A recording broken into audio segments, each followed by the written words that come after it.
Olá, amigos! Vamos dar continuidade aos nossos estudos. Espero que vocês estejam gostando dessa forma lúdica que estamos trazendo dos capítulos. Não vejo a hora de começar. Este é o canal Luz Espírita Estudos. Se você me permite, não quero nem pedir para seguir o canal, mas eu te peço que acompanhe até o final. É um convite ao estudo de Os Mensageiros. Vamos entrar no capítulo 19 de Os Mensageiros, onde se discute sobre os serviços urgentes nos círculos carnais e a necessidade de iniciar aprendizados ativos. Os Mensageiros é o segundo livro da série A Vida no Mundo Espiritual, composta por 13 volumes. O livro explora as experiências de André Luiz no plano espiritual e suas observações sobre a vida após a morte, enfocando especialmente as missões dos espíritos que retornam à Terra para ajudar na evolução dos encarnados. André Luiz, através de Chico Xavier, revela o trabalho dos mensageiros espirituais e a importância da caridade, do amor e da reforma íntima para o progresso espiritual. Começamos com Alfredo sugerindo a André e aos outros, que sempre há trabalho onde a cooperação espiritual e propõe que os amigos participem das atividades de assistência, especialmente nas orações. Mais tarde, o administrador destaca a importância de preparar Olívia e Madalena para providências urgentes naquela noite, incluindo a colaboração de técnicos do sopro devido a irmãos em estado grave.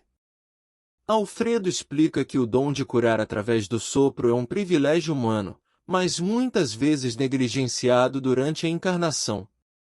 Após algumas horas de conversa sobre os desafios enfrentados nos círculos carnais, Aniceto direcionou a atenção para as necessidades de serviço. Em um gesto amável, Alfredo sugeriu que, devido à iminente tormenta, os visitantes pudessem passar algumas horas em sua companhia e partir apenas ao amanhecer do dia seguinte. Surpreendentemente, ele ofereceu seu carro para levá-los até onde fosse possível, fornecendo até mesmo um motorista experiente, o que economiza bastante tempo. André fica completamente surpreso com a oferta generosa, não conseguindo conter sua admiração. Embora soubesse das grandes operações de resgate realizadas pelos samaritanos em nosso lar, ele não imaginava que tal serviço de transporte estivesse disponível no Instituto de Auxílio. Mais tarde, ele descobriu que os sistemas de transporte nas regiões próximas à crosta terrestre eram muito mais avançados do que se poderia imaginar, baseados em princípios transcendentes do eletromagnetismo. Vamos falar um pouco sobre esses tipos de veículos em várias obras em que descreve o plano espiritual com detalhes. Em suas obras, especialmente nas psicografias atribuídas ao espírito André Luiz, como Nosso Lar e A Vida no Mundo Espiritual, há menções a diferentes meios de transporte utilizados no plano espiritual. Veículos no plano espiritual. Aeronaves espirituais. Nos relatos de André Luiz, são mencionadas naves espirituais que se assemelham a aviões, mas com tecnologia muito mais avançada.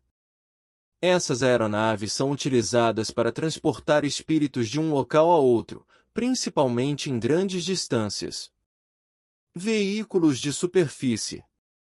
Há também referências a veículos que se deslocam pelo solo, semelhantes a carros e trens, mas que operam com base em energias espirituais e não materiais. Esses veículos são utilizados para movimentação dentro das colônias espirituais. Deslocamento por pensamento. Uma das capacidades mais interessantes mencionadas é o deslocamento instantâneo por meio do pensamento. Espíritos mais elevados têm a capacidade de se transportar de um lugar a outro apenas pela força do pensamento, sem a necessidade de veículos físicos. Carros de luz. Alguns relatos descrevem carros de luz, veículos que se movem rapidamente e são feitos de uma substância luminescente, movidos por energias espirituais que não temos na Terra. Naves e esferas de resgate. Em situações de resgate de espíritos em sofrimento, são descritas naves e esferas de luz que são usadas para buscar e transportar esses espíritos para lugares de tratamento e recuperação. Propósitos dos veículos. Os veículos descritos nas obras de Chico Xavier têm vários propósitos, incluindo transporte coletivo, para deslocar grupos de espíritos entre colônias espirituais ou entre diferentes planos. Missões de resgate, para buscar espíritos que estão em regiões de sofrimento e levá-los para lugares de assistência. Educação e trabalho, para que os espíritos possam se deslocar para escolas, hospitais e locais de trabalho no plano espiritual. Exploração e estudo, para estudar diferentes regiões do plano espiritual e auxiliar na evolução dos espíritos. Essas descrições fornecem uma visão fascinante e detalhada de como a vida e a logística funcionam no plano espiritual, segundo a doutrina espírita e as obras psicografadas por Chico Xavier. Eu fico imaginando como seria usar um desses veículos e vocês? Mas voltemos ao nosso estudo. Aniceto, preocupado com os serviços urgentes nos círculos carnais, mencionou que Vicente e André precisavam começar um aprendizado ativo. Contudo, Alfredo tranquilizou a todos, dizendo que não seria necessário se preocupar muito com isso, pois sempre há trabalho em toda parte, onde quer que haja cooperação espiritual.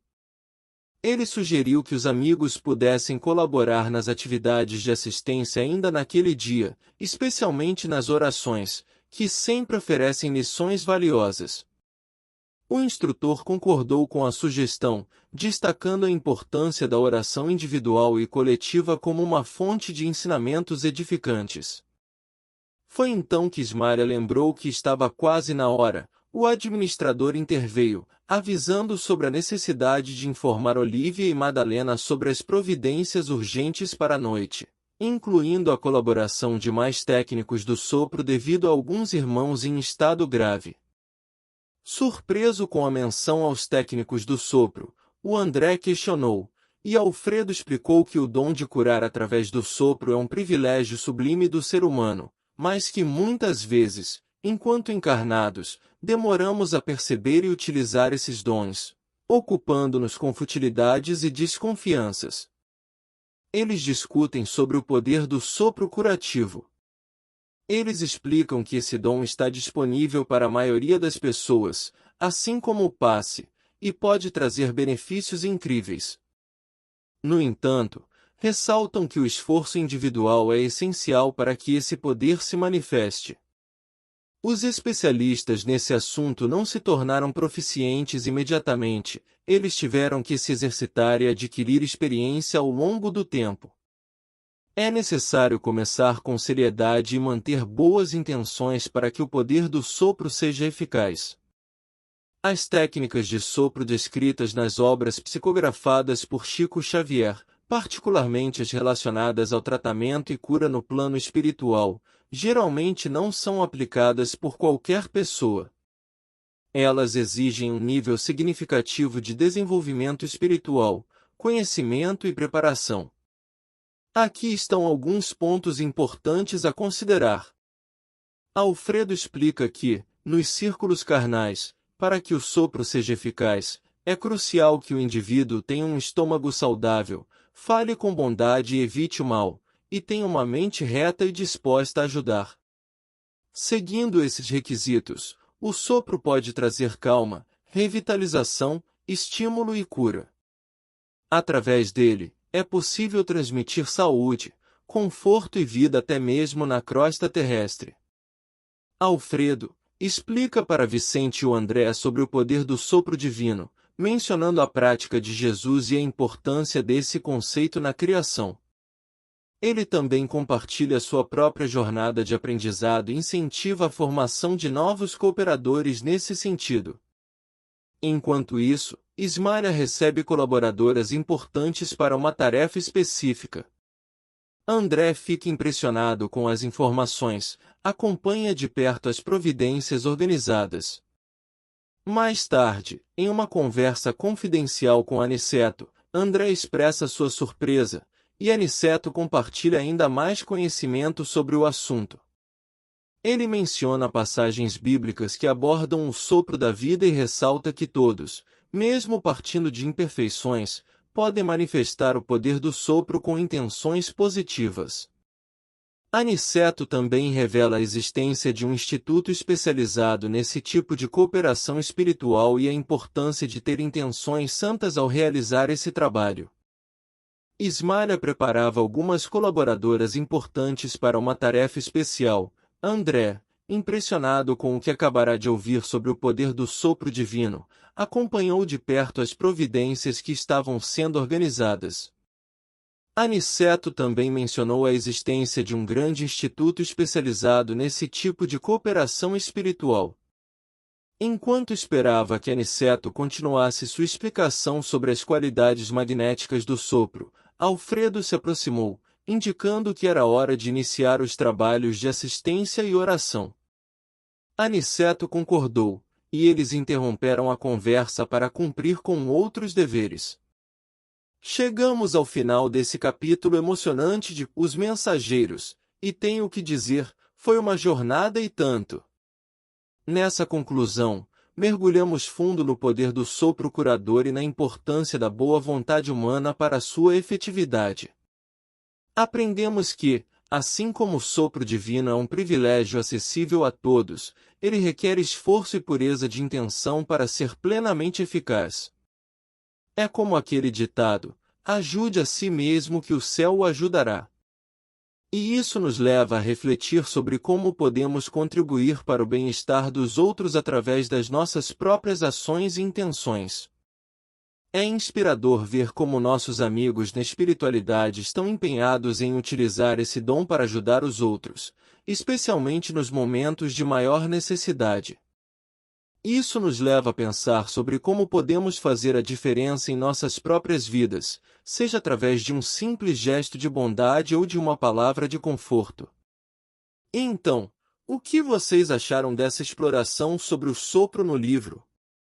Compartilhem suas opiniões nos comentários abaixo. E não se esqueçam de deixar o seu like, se inscrever no canal e ativar o sininho para receber todas as novidades. Até a próxima, pessoal, e que o sopro da bondade esteja sempre conosco. Obrigada por acompanhar a leitura.